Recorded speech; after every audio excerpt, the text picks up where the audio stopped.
बिस्मिल्लाहिर्रहमानिर्रहीम। अस्सलामु अलैकुम 10th क्लास। उम्मीद आप सारे खैरियत से होंगे। बेटा हम लोग चैप्टर नंबर 10 पढ़े जिसका नाम है simple harmonic motion and waves.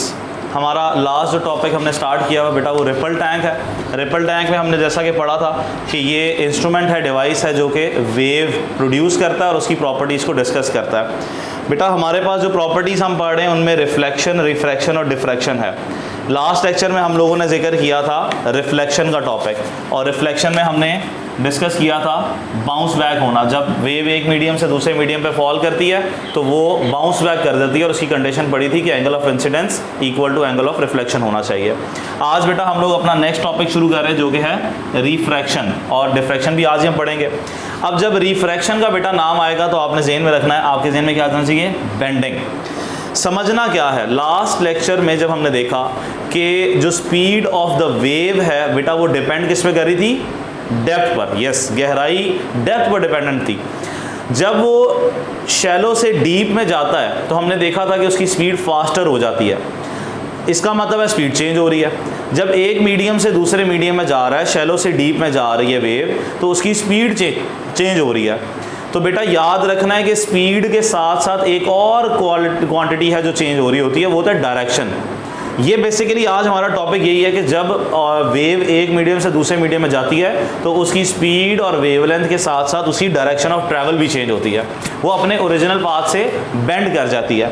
तो रिफ्रैक्शन बेंडिंग को ही कहते हैं। सबसे पहले आपने डेफिनेशन याद कर लेनी है। When a wave from one medium enters into another medium, जब वेव एक मीडियम से दूसरे मीडियम में जाती है तो उसका एट सम एंगल, और ज़रूरी है कि वो किसी एंगल पर फॉल कर रही हो, its direction of travel changes, और उसकी डायरेक्शन जो है वो मूवमेंट की चेंज हो जाती है। इस फिनोमेना को कहते हैं रिफ्रैक्शन। इसको बेटा डायग्राम से समझते हैं।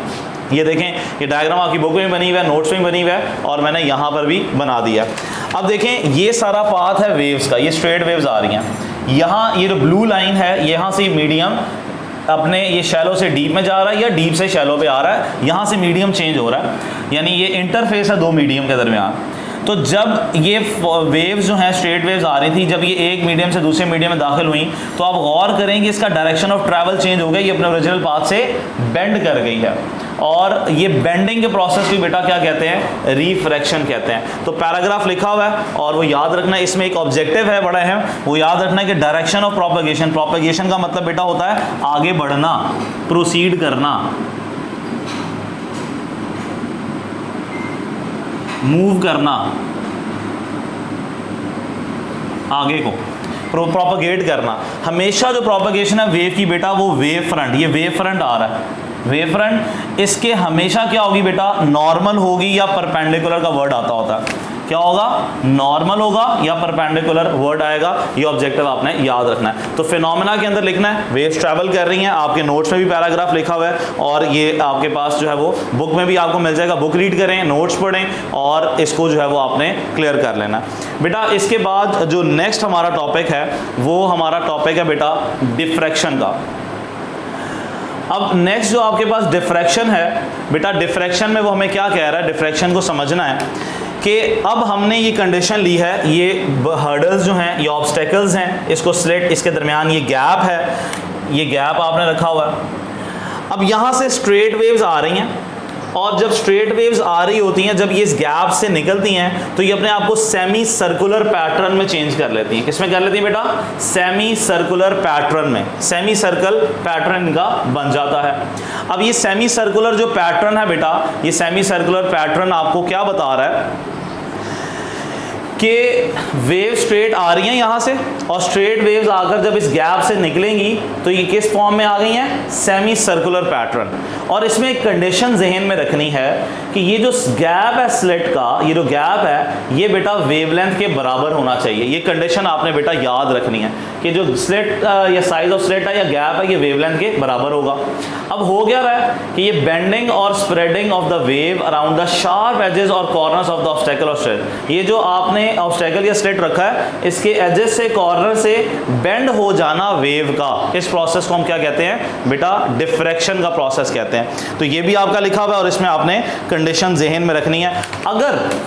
अगर ऐसे नेक्स्ट आप याद है कि अगर ये गैप वेवलेंथ के बराबर नहीं होगा, अगर ऐसा नहीं होता तो बेटा उस कंडीशन में आपकी जो ऑब्जर्वेशन है वो सेमी सर्कुलर नहीं होगी बल्कि कुछ इस तरह से होगी, यानी कि डिफ्रैक्शन प्रॉपरली ऑब्जर्वेबल नहीं रहेगी और आपको सही तरह ऑब्जर्व नहीं हो सकेगी। तो ये बेटा आपका नेक्स्ट क्वेश्चन आपको मिल जाएगा। इसके बाद बेटा एक न्यूमेरिकल है छोटा सा, वो बिल्कुल ईजी सा है, मैं इसमें से रीड भी कर देता हूँ। अगर आपको फिर भी समझना है मुझे बता दीजिएगा मैसेज पर, मैं नेक्स्ट लेक्चर के साथ आपको इसको कवर करवा दूंगा।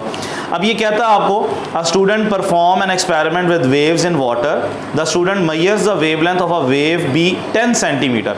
10 सेंटीमीटर वेवलेंथ है, वेवलेंथ को रिप्रेजेंट करते हैं बेटा किससे, लैम्डा से। Good. By using a stopwatch observing the oscillation of a floating ball, the student measures a frequency of 2 Hz. F frequency आ गई 2 Hz की। If students start a wave one part of a tank of water, how long will it take to the wave to reach the opposite side of the tank 2 meter away? 2 metre का tank है और उस पर time note करना है कि time कितना लगेगा उसको इस जगह दूसरी जगह जाने पर। नीचे सोल्यूशन लिखा हुआ है, हमें फ्रीक्वेंसी, वेवलेंथ और डिस्टेंस दिया हुआ है, हमें कैलकुलेट करना है टाइम को। वी